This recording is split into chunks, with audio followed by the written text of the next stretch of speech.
so much for joining us back to the GTI Summit 2024. And as I can see, there is a bright future sitting here in front of us. The upcoming engineers, I guess, right? Mechanical engineers here, happy faces, wanting to learn a lot. And I'll guarantee you that definitely you're going to learn through all these sessions. You will take away a lot of things in your head when you go back to your classes. You can share with your friends and spread the knowledge. So moving ahead with our sessions. Our next presentation is on innovative gear design, precision crafting for optimal performance. And this session will be headed by Mr. Mehendran Muthu. I will like to invite him to the stage and present his knowledge, share this knowledge with everyone, the keen students sitting here. Please take over this stage. Very good afternoon. Hope I'm audible. Yes, right. Great. So I'm feeling I'm in a university or a college rather than in an exhibition. Thanks for your participation. I think I will take very crisp kind of things since most of the industry engineers are here. The topics mostly with respect to computational tools.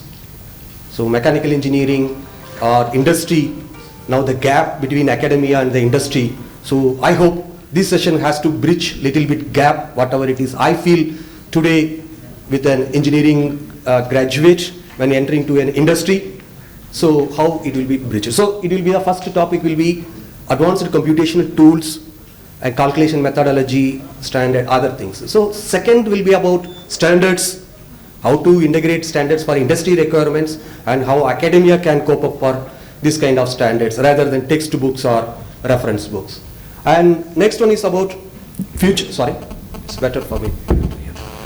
Next about future trends, particularly with respect to the latest trend and technology, how it will help to get the advanced tools, simulations or artificial intelligence into the application in a better way. Alright, I would like to start something in a thinking way, struggle that makes us to innovate anything. From mankind, the human, when we started to invent wheels, later upgrading it to the other area, certainly there is one need or struggle when we invented. So this picture shows earlier for a 90-degree power transmission. So how our ancestors invented cocks, preliminary gears to make 90-degree. Later now today we have spiral bevels very easily to convert large power efficiently without noise also. Another one important thing is inspiring through the nature. So many inventions or say innovations happen due to the inspirations from the nature. I would like to say any robotic arm, flip through the birds thing. The third picture sees tree. So naturally the tree, the root, how it forms to withstand the overload. You can see the down picture, it is a root form of the gear.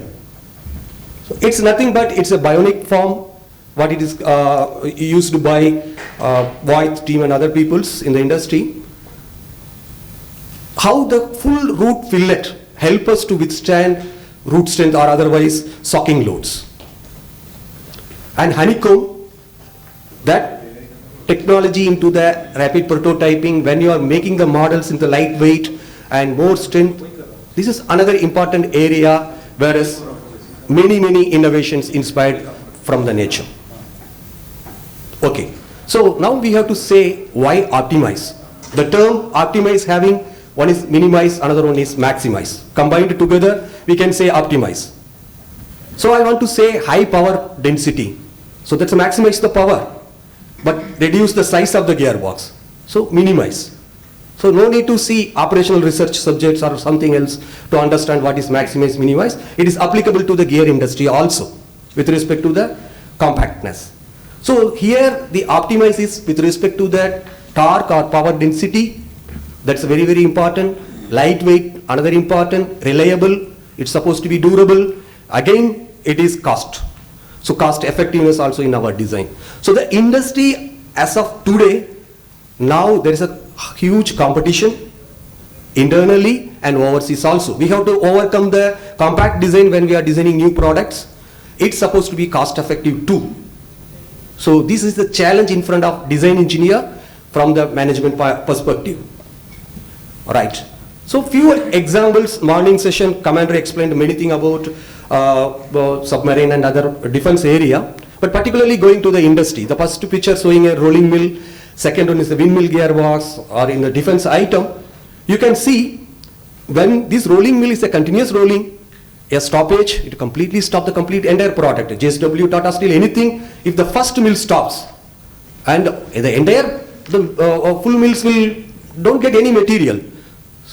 So that's a reliability point of view where that is very important, and it is a robust design required. Coming to the windmill, if the weight will be a constraint, I have to have a very optimized design in the gearbox, low weight, high power density, and it's a serviceability point of view, so it has to be long durable thing in the application. Otherwise, taking the gearbox to the down and repair and back it, more than that the cost will be of the gearbox sometimes based on the criticality. So reliability comes into the defense items.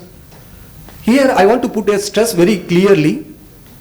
Every application, the gearbox design comes, application matters. How we are connecting a prime mover means a motor connected with a gearbox, they again connected with an application.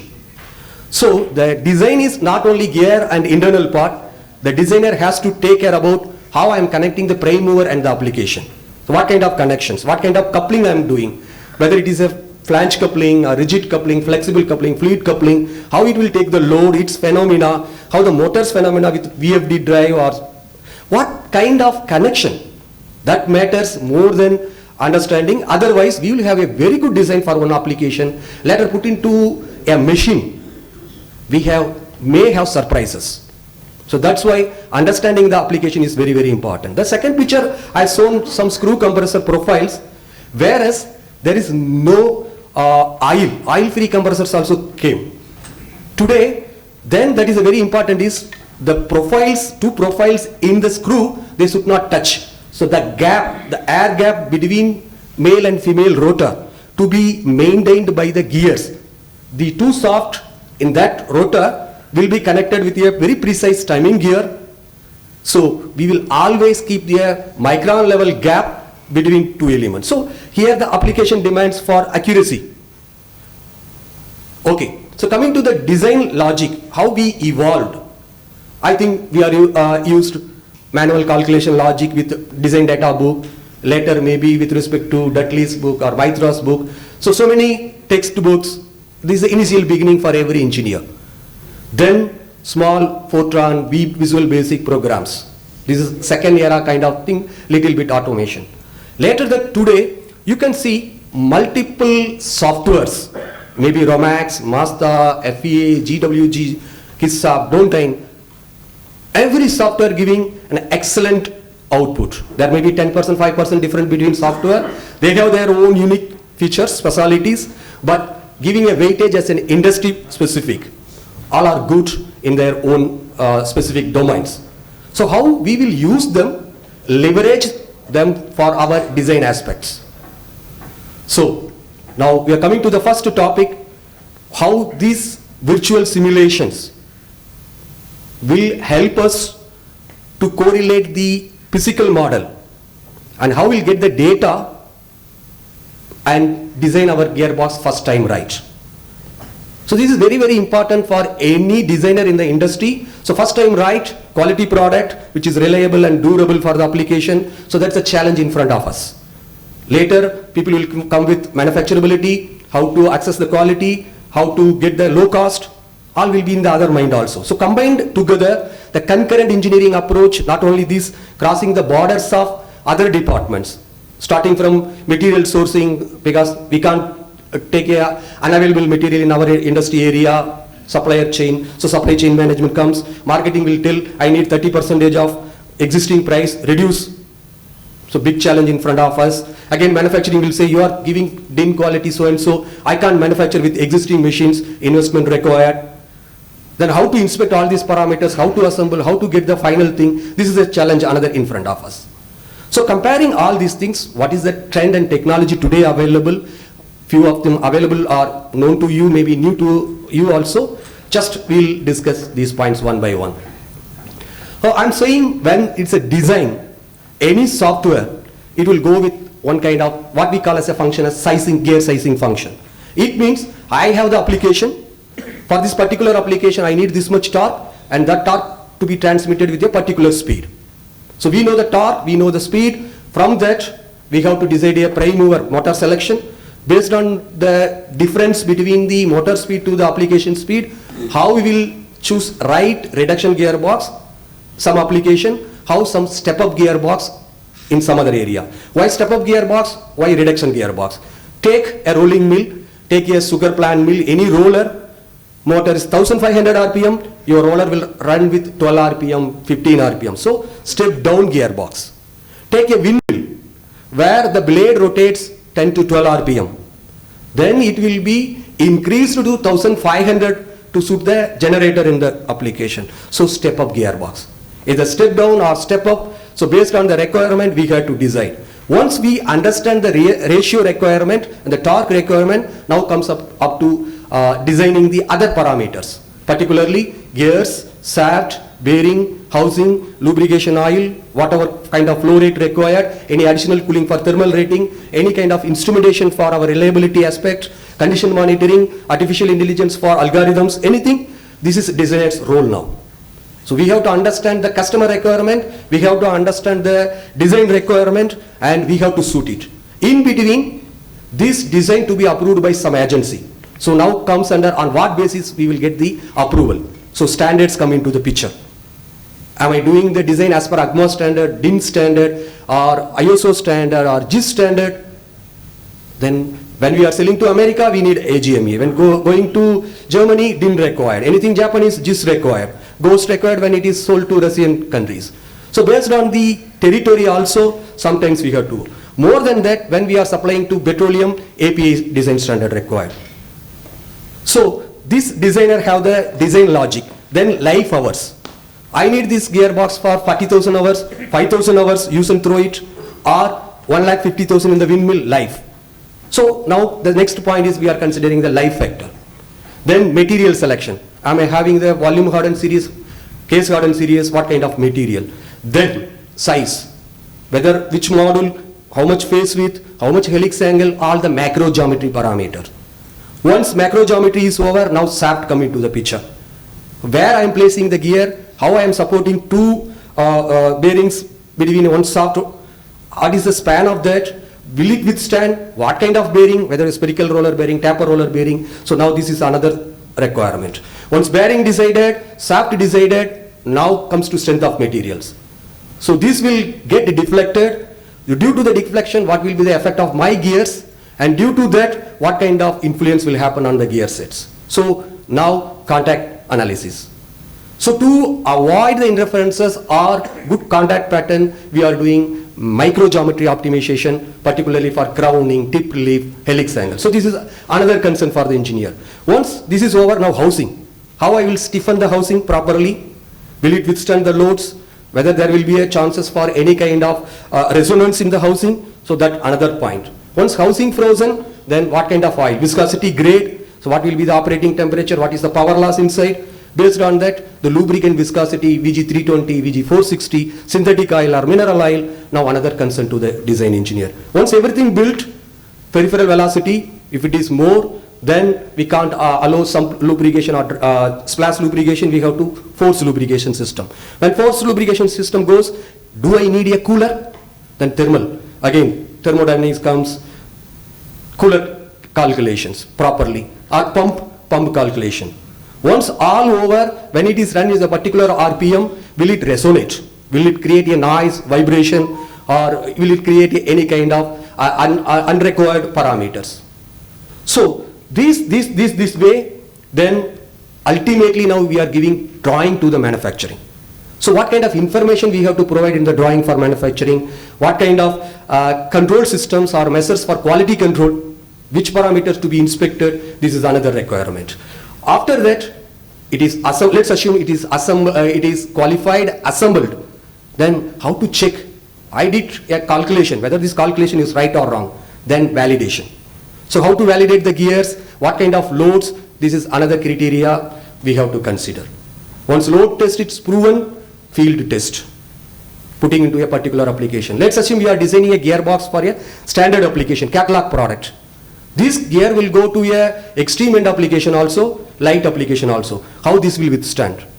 So these are the challenges in front of a design engineer. How this software and tools will allow us to help to finalize or optimize the gear design. So this is our content, coming slides. Okay, so this is one kind of thing when it's a windmill application. So how to take the loads, because it is 15 years life, I can't wait for 15 years to take a wind load in particular location. It may be in the south Kanyakumari area, it may be in the west Satara area or north in some other area. How to get? So this is a software, Simpac and other tools. It will simulate the wind loads, numerical calculations. This big data is computed to understand what kind of load will come to the main gearbox, yaw drive, pitch drive. With these loads, we have to make a load spectrum. This load spectrum is nothing but a huge table, like an Excel table like having numbers. From that, we have to choose a specific requirement, because gearbox cannot be designed for multiple design requirements. So choosing the right strategy at what level we have to do. That is the helping of this load spectrum analysis. This software will help you a lot. Next, shaft point of view, how it will deflect with different loads. It may be input shaft, overhanging. Phenomena for fundamental bending is different. When I am putting a bearing with different clearances, C3, C4 clearances or normal clearances, again due to the bearing load, you can find one bearing is fully loaded and another bearing partially loaded. Then this will give you a unbalanced load on the gear portion. Then in an intermediate shaft, if you two-stage gearbox, one line will have two gear sets, one pinion and one gear. Then now two forces coming together to that particular shaft, and the phenomena is entirely different. So this is a multiphysics again. How to decide the bearing. Now these softwares will helpful to you. I said many software.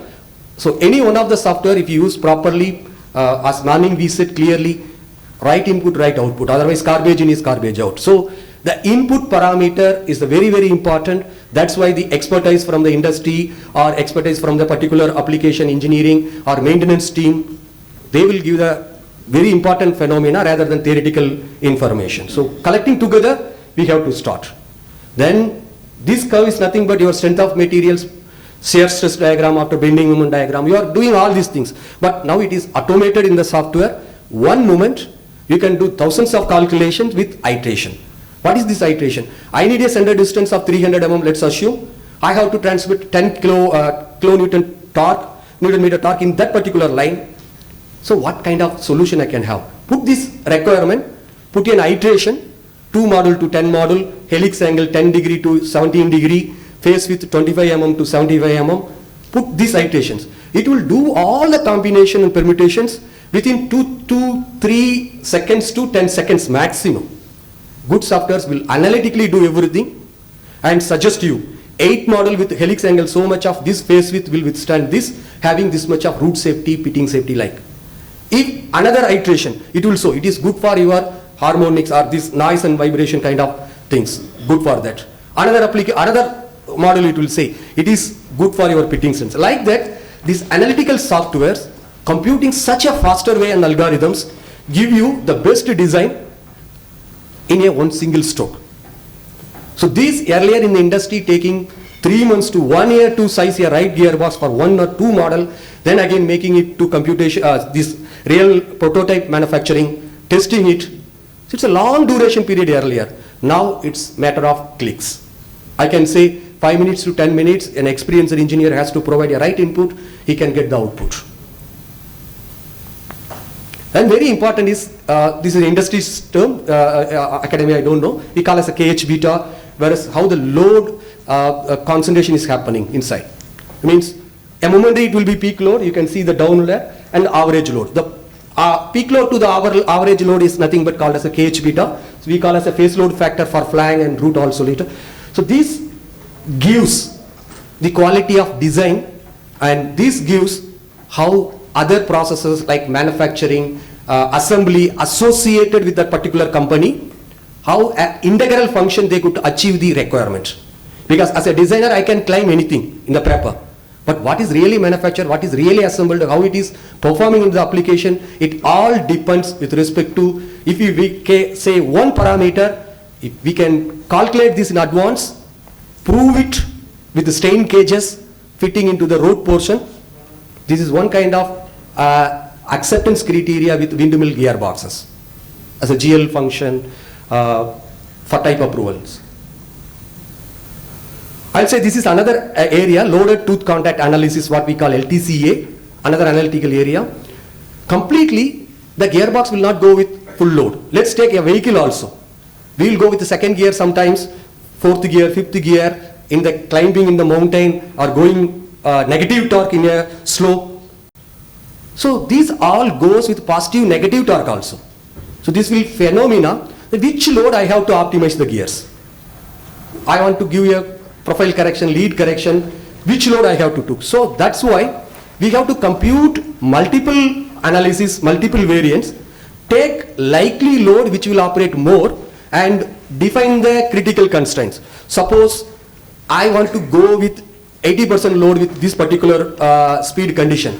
Choose that as a criteria, which design gives better, optimize for that. So that's why this loaded tooth contact analysis will help you iterate multiple load condition, multiple speed conditions with respect to multiple variants. Based on that, the application team, they will decide which band I want to operate this gearbox mostly, and momentary time 5 minutes, 10 minutes, this load. So that is momentary load and average load. So this is a factor. So many parameters you can say. I already explained many things, shaft, bearing, manufacturing also, geometrical parameters, so many technical things. I will cover in the later slide, so I am not going depth to explain. Pictorially, these parameters shows you what are the relevant link to them. I will explain these parameters one by one. Okay, if you take a shaft, so strength of materials we found bending, simple bending or otherwise some simple levels. But actually a shaft in the gearbox, it will go to bending moment, parallelly torsional deflection. Together it will have an effect. Over and above, the bearing will have a different clearances by default before load. After load, with respect to this, the stiffness variation in the housing will give all cumulative. So it's not like what we are thinking as a this bending moment diagram into our textbook. It's very different. It's a parabolic curve. It may be exponential curve. We can't define what kind of resultant deformation we are getting after all these loads. So that may be any kind of the last picture curve. It's a non-linear curve also, some equational and other thing. Based on that, how we are estimating or how we are providing the corrections in terms of crowning, helix correction or whatever combination of that, how we are addressing that. That's the challenge in front of us in advance. Before putting the gearbox into the prototype or releasing the drawing, this analysis helps a lot to get the proper output without multiple iterations. So first iteration or second iteration, maybe 10 iterations maximum, we have to get the end result which will perform as expected by the designer, as required by the market. So this loaded tooth contact analysis, what you are seeing there is loaded, means 40% load, 80% load, 100% load. So how the stress will happen, how the contact, we will call as an industry blue match. It may be blue match or red die cam with respect to long time. So how we are assessing that. Particularly, the first diagram you can see, if we are not doing a proper modification or tooth corrections in the thing, when it is loaded, the contact will sit either to edge, either outside or side wall. There are high chances. I think Jacob sir will know well about all, after loading in the industry failed model, if he snap it, it's very clearly proven most of the cases, edge contacts when it is not properly designed. Even profiled ground gear for a particular load and condition may not behave with another loading condition. So that's why the loaded tooth contact analysis is very, very important, particularly to understand the entire load spectrum. Three different types I have given. Type 1 is just end relief, edge relief. Second one is helix correction. But the third in that is arc-like crowning. So this is earlier with a default one. Set in the machine, it will come. Now today, the end result as seen in the previous slide, it is not like what we are expecting. So it's a combined of all. So this curve is non-linear again. This Soundarajan sir will give you a better thing than me into the Gleason point of view. Certainly, when it's a spiral bevel, the type of manufacturing, it's a Klingenberg or Gleason, and again, in Gleason also multiple methodology, constant slot width or variable slot width, or how much thickness we are maintaining the middle section. There are model also different models, mean normal model, M&M, outer real model, MSA, internal model. The tooth thickness or model also sometimes it will go variable. Where to analyze, how to calculate, and how to fit a right proper alignment, the topology, all other things, an intricated thing. Many softwares already done, computed, upgraded. So bevel gear is entirely another ocean. We are jumping from east to west kind of feeling we will get when we are going from helical to bevel. This session we can't completely cover everything, just I'm giving an exposure to main area. Another important is we are very well about this picture, FEA. This is very well practiced. We are doing the deformation analysis, stress analysis, and we are stiffening wherever it is required. Just I'm taking a simple example, two-stage gearbox, what kind of load coming from the gear and how it will be transferred to the bearing. Based on that, every axis, X, Y, Z, A, B, C. So out of all these 3 plus 3, 6 directional or rotational 3 plus linear 3, what kind of reaction forces coming from the application to the bearing. Based on that, how the housing we are giving and stiffening where we are giving. This is a very normal process. And we are adding a stiffener, yes, very good. But this is insufficient for a better operation. If you think this is the required FEA, sorry, the industry is gone beyond to this limit. So now, very important is topology optimization. This is nothing but I have to add material only where exactly it required to transmit the forces to the ground. If you take a gearbox, motor is pumping, giving the torque here, application is resisting other way. So these two torque in a reaction force coming to the gearbox, ultimately it is grounded to the structure, base frame or hinges, torque arm or foundation bolt, whatever it is, ultimately the net forces is transmitted to the ground or foundation, so that is the net resultant. This is nothing but model analysis. It will show how this gearbox housing will deflect or get the model with respect to different things. One is torque, the first picture will show torque. The second one will show about how it will get deflected due to the overhanging bending moment. Third will show combined moment as well as vibrational effect, how the housing will react to that. Okay, so suppose this shaft, this is the foundation, or otherwise I am mounting through a torque arm kind of stuff here. This is the motor shaft, that's the output shaft. So this is giving a torque. Due to this moment, this will go like this. Right? This is the first animation what you can get, the first mode of this thing. Second one, the same, the next mode. So this will have a output shaft overhanging member. Right? If this animation shows, you can find this is going this way. The third animation is combined with together, so this will go as a bulge manner. The importance of this analysis is when I am mounting here, which element I have to add more thickness or stiffener. This is very important rather than our ANSYS analysis. We are doing an FEA, it's a very normal thing. But this kind of model analysis give you better understanding how the locked area or grounded area will behave or get the gearbox is distorted during multiple modes. We can go up to 10 or whatever modes we like. Unfortunately, okay, I'll control.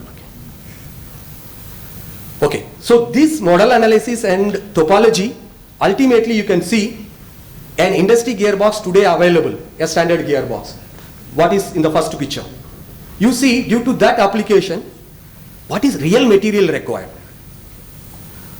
The colored area shows the transfer path of forces towards to the foundation or grounded area. So the remaining area top, the legs, it is waste of material. I am unnecessarily putting waste material there. It is nowhere functional for me unless it is required for manufacturing, unless for inspection, unless for maintenance purpose. Keeping that portion is nonsense. So this is the thing. You can find the structural model. I will give you an example. If you open any automobile aluminum cast part, you will find it's so many ribs in a very different pattern. It is very, very lovely pictures. Those are derived almost based on this logic. Any aluminum EV, automobile, particularly electric vehicle gearboxes, any Chinese or Indian or European gearboxes, if you see the outer housing, you can find a beautiful structure. Mostly they are supported with respect to this kind of requirement. Why? Why this is required? We are building gearboxes, material. Okay, this is supposed to be for a function, torque transmission through the gearbox and support to the element. Then if you are adding a bulky material, it's waste. It's nothing but you can say, are we building a fat or we are building a muscle? Right? We need muscles, not fat, right? So that's the way any good gearbox in a right design has to be topology optimized to have the right design. So it is not easy to just go away, remove material, because this gearbox will go to different speeds, different operational characteristics. That time, if you are having very light material, it will resonate. Right? You will get the vibrations, noise, unwanted characteristics. Now, we are getting vibration interlinked to the gearbox. So here, we are computing the casing, model analysis, here also 6 to or 10 number of models. And again, we are understanding what is the operational range of gearboxes and its resonance speed with respect to particular area. Any area we are crossing, or otherwise what we can say, equal or numerically multiple equal of that particular frequency. So we will hit the harmonics. Let's assume this shaft running a particular, let's say 100 Hertz, and the casing also having a equal frequency at 200. The second mode, by default, you will get the resonance. Alright? So what the instruction from the design, we have to tell the operation team, if you are operating this gearbox at this particular speed, you have to quickly cross that area. When I'm going from 0 to 95, no problem, you can go step by step. When you want to cross it, quickly cross to 105. We can't avoid, but we can override. So this is the way this analysis, application function and the design all together put into the application, we can try to avoid it. It's not possible to avoid that particular speed. Let's assume my cruise speed is suppose 100 m for fuel economy due to the motor or diesel engine. Then that time we have to add a rib in a particular location to come out from that particular natural frequency to overcome little bit above. So this kind of clue will completely eliminate surprises after design, after manufacturing, after putting to the application, and customer will say, I am having vibration. This is earlier era, we are going with this cycle, so we are going fast. Next one is design for manufacturing. When you are making the housing, better to do a manufacturability logic. If it is a casting, how the casting will do, how core cavity will come, what is the draft available, what kind of shrinkage and other thing. Am I having a shadow portion which need a finger cam or other mechanism additionally which will create issues with manufacturing? Can we avoid it? These kind of things will be done at this particular area. While we are doing the casing design, can we do a simulation for castability? Many softwares like Magma, Procast, Alter, Theracast, many software available. Any software, if you fundamentally applying the right input and the foundry conditions and the conditions of the material and other flow properties, you can find out where you will get the hot spot, where you will get the chilling requirement, where you need additional support. So this will give an advanced information in the design itself. Another one, I said about lubrication. You can find many software now. AVL is there, and D drive, Numeka, Nextflow, many softwares in the CFD area. So this computation flow will help you to understand the oil flow. Now again, I want to stress it, mess-free analysis also very easy today. This is SPH, smoothed particle hydrodynamics, whereas no mess required. You can compute quickly, no need to wait for 1 week, 2 weeks with a big server to get the results. So simple servers will work out, give you the flow analysis. Next, manufacturing. When we are designing the gears, we have to choose about the tools, particularly protuberance. It's a very important tooling parameter. So what kind of depth, this thickness, protuberance angle, what's the root radius, how it will create an undercut. So we could able to simulate through the existing softwares how the form will come. Will it have a root undercut, or what kind of shape we will get, we could able to analyze. Then when we are having a 3D model, now we have the 5-axis CAM programs which will help us to direct machine rather than going to thing. So there are certain what we can say disadvantages for direct machining also, but roughly as a maintenance part of view, there's a big gear, bevel gear, let's assume it is failed, we need to run the factory for some time, we can rough cut and use it. It may be noisy, but operation is uninterrupted.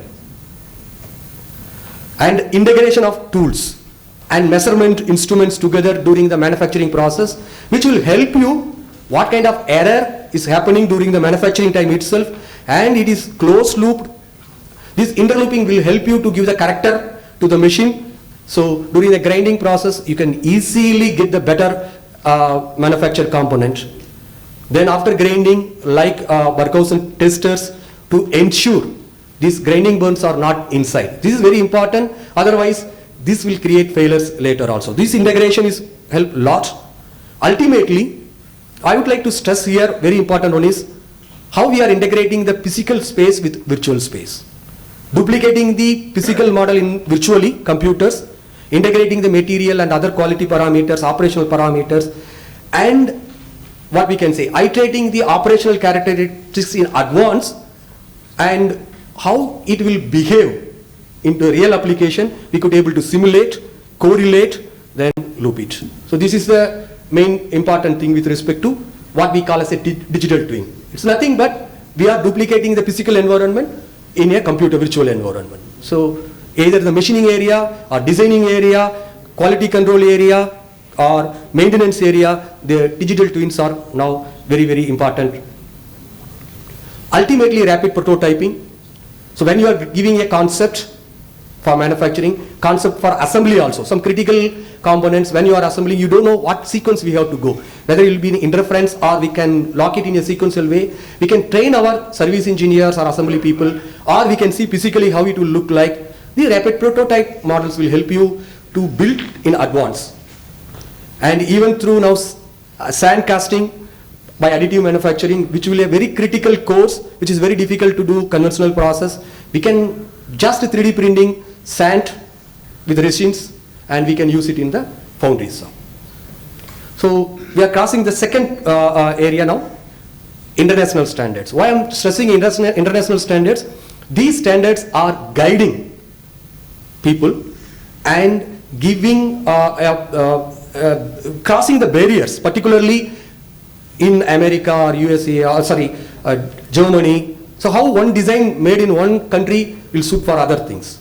So this is an integrated form, whereas either we are designing with respect to a catalog or otherwise we can select from a catalog.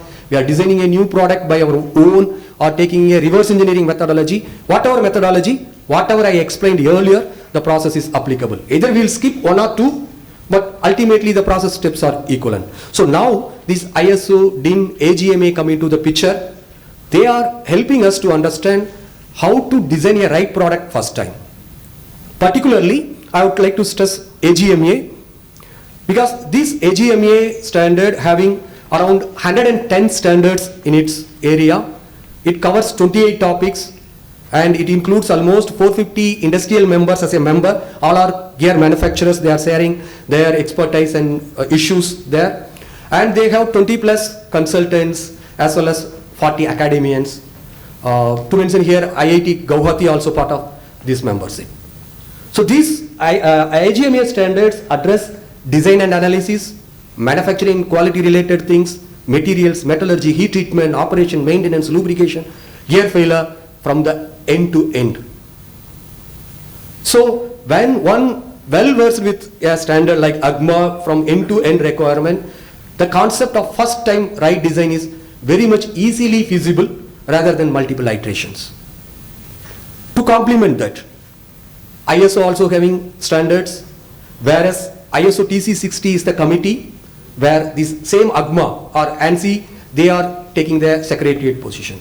They are integrating all other national standards body together and creating the standards, providing to us. So lot of standards available with respect to gear geometry, gear calculation, accuracy groups, bearing calculation group. If it is an application engineering, what kind of standards? These standards also very much helpful to us to understand the requirements, how to integrate customer requirement, our design logic, quality and end quality controls. Softwares, almost all the standards are addressed with softwares now.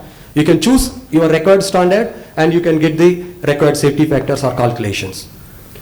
Coming to one interesting application is this is a rolling mill. It's nothing but TNT bar, what we are using for our house building applications. The bar may be 32 mm, 20 mm, 16 mm, even 6 mm, 8 mm also. So see the process from this picture, you can see 100 to 100 mm, maybe 4 meter length billet is put into the rolling mill in hot condition. Coming out from the last, sometimes it's a cross country, it will go zigzag like a snake, or if there is a full straightforward fast method also, it will go straight. So both methodology, ultimately that table shows how many passes it will go. Suppose you want 32 mm bar in the last picture, it will go 13 times. First it will reduce this way, shape change, then sectional area change. So the material is formed to the required shape in multiple things. So every area you can see multiple type of gearboxes. So each gearbox need different designs, different application factors, and ultimately how you are getting the final product. If it is a small, so many, almost 19 passes. So this design is very different to the application. Then these standards talk about material, what kind of factors we have to consider, what is the level of stress numbers with respect to pitting strength, root strength, very well defined in ISO or AGMA DIN standards. Then again with respect to your SN curve, with respect to the life cycles, say pitting means 50 million cycles my design has to withstand. Then 3 million cycles for tooth root. So I'm saying this gearbox, 5 years life means this much of life cycles. So that the next picture shows if I choose different material with a different center distance, how much torque it will transmit. You can see very clearly volume hardened gears. Let's take 320 center distance gear where it is taking around 10 to 15 kNm torque. Same center distance when I'm just changing only material, nothing else. You can get up to 50 plus kNm torque. So if you see the industry earlier like elephant shaped gearboxes, today going with a rabbit sized gearboxes.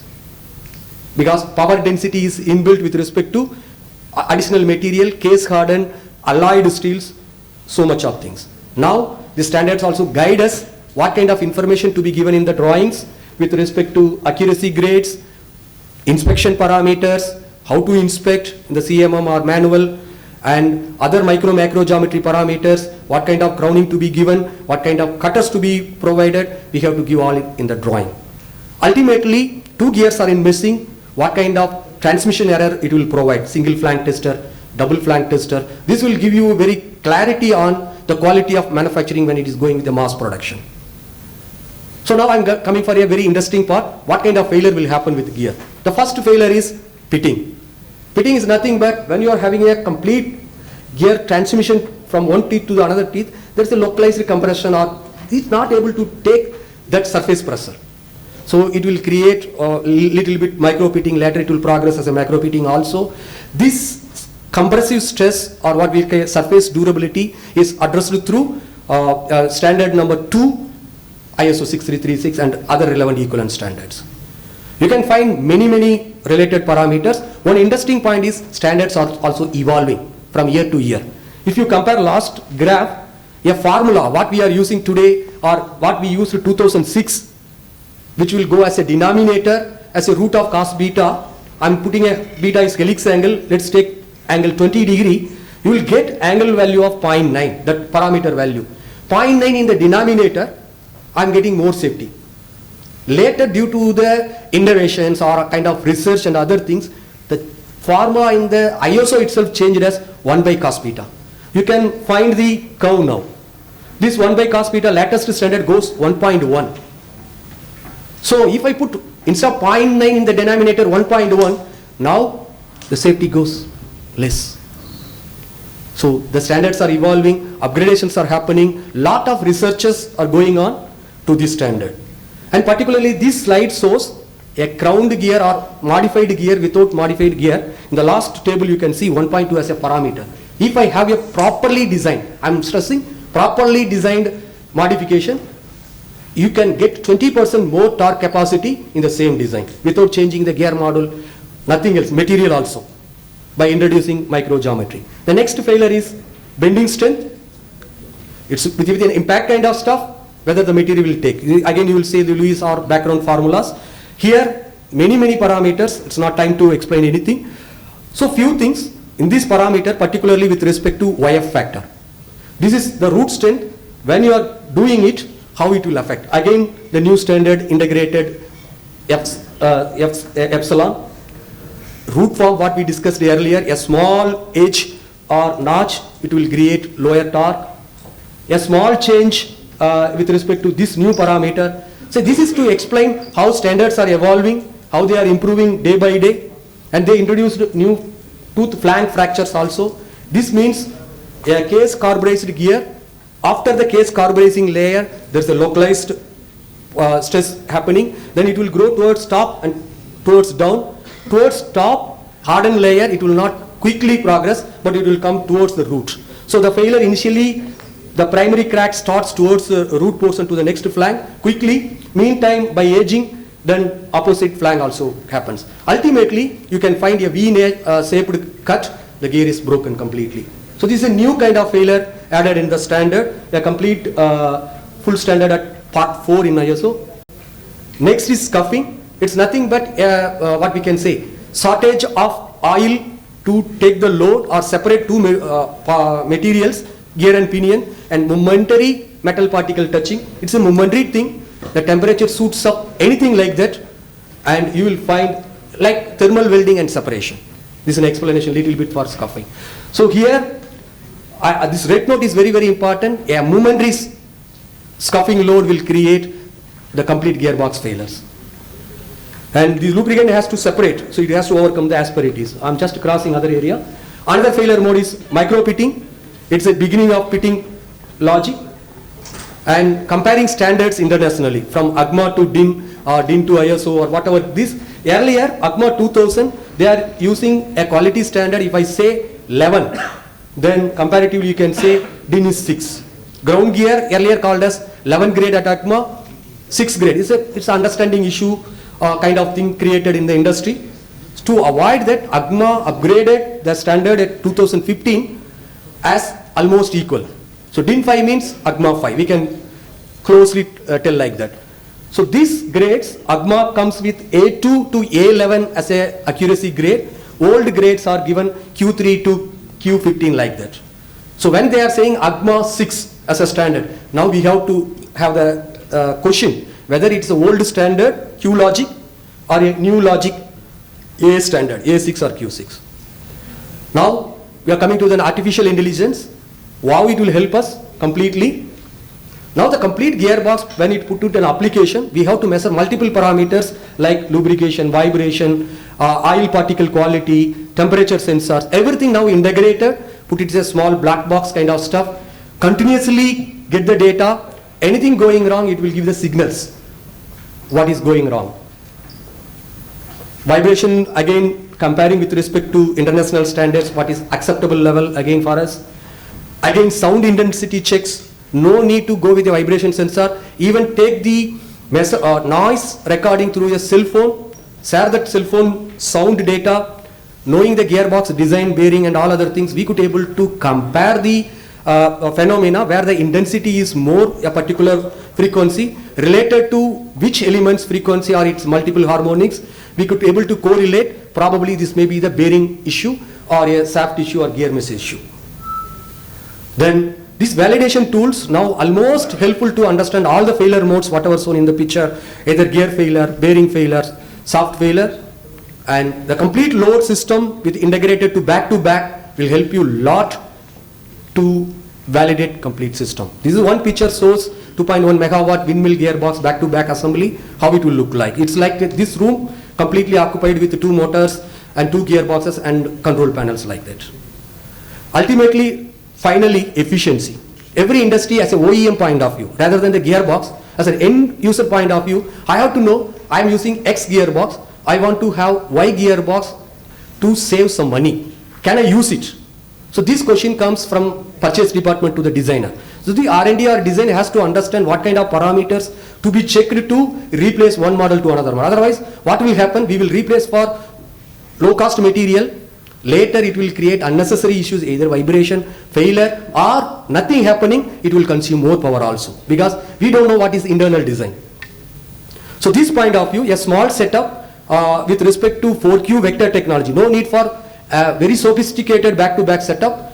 Using our existing VFD, when the motor having 4Q technology, it's a 4 quadrant, it's nothing but in your lift you can understand. When people are there, it will also going with the same speed. No people also, the dead weight is compensated by motor balancing the torque.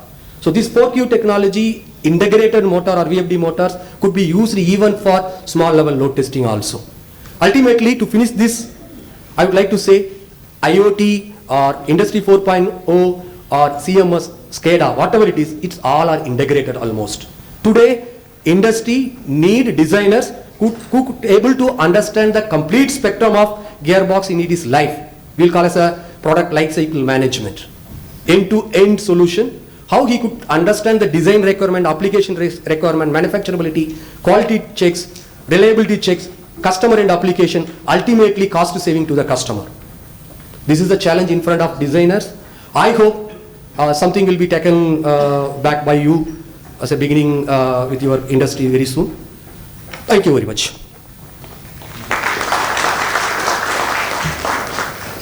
Maybe few questions if permitted. Or time lapse. I believe I took some more time also extra. Or otherwise you can connect me through email or phone number when you have doubts. Thank you very much. Mr. Mehendran Muthu, it was really an engaging session, and I'm sure all the technical thing that he explained, you would have got it. If not, then let us know. You can connect us through at Gear Technology India website, and that's how we can help you connect with the speakers, the presenters over here.